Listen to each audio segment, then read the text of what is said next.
Program Satu Keluarga Satu Sarjana merupakan kebijakan Gubernur Bali Wayan Koster yang brilian dan harus dilanjutkan. Hal tersebut disampaikan Rektor Universitas PGRI Mahadewa Indonesia UPMI Bali, Profesor Imade Suwarte di Denpasar.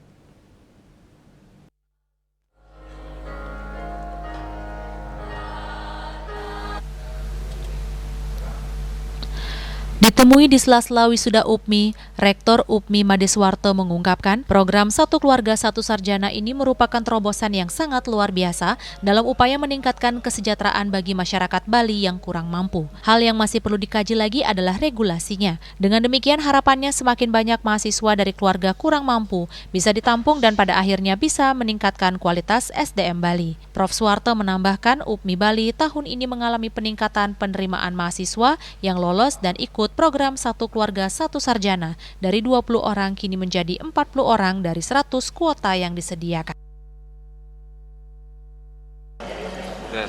Serapan ya ada peningkatan dari tahun lalu. Ya, berapa Pak? Tahun lalu dapat cuma 20, sekarang sudah kalau tidak salah sekitar 40. Ada peningkatan dari kuota 100. Apa perlu regulasinya diperlunak sedikit sehingga semakin banyak anak-anak yang bisa kita tampung, Pak? Kayaknya regulasi sedang dikaji itu.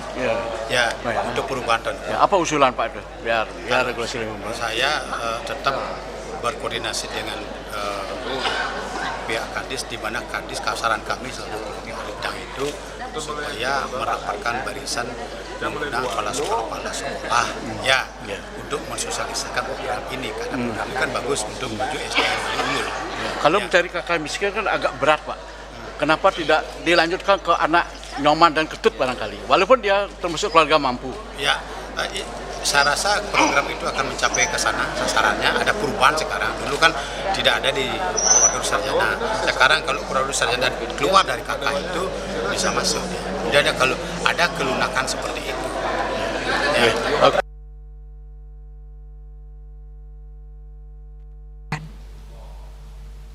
Agus Sudiatmika, Bali TV.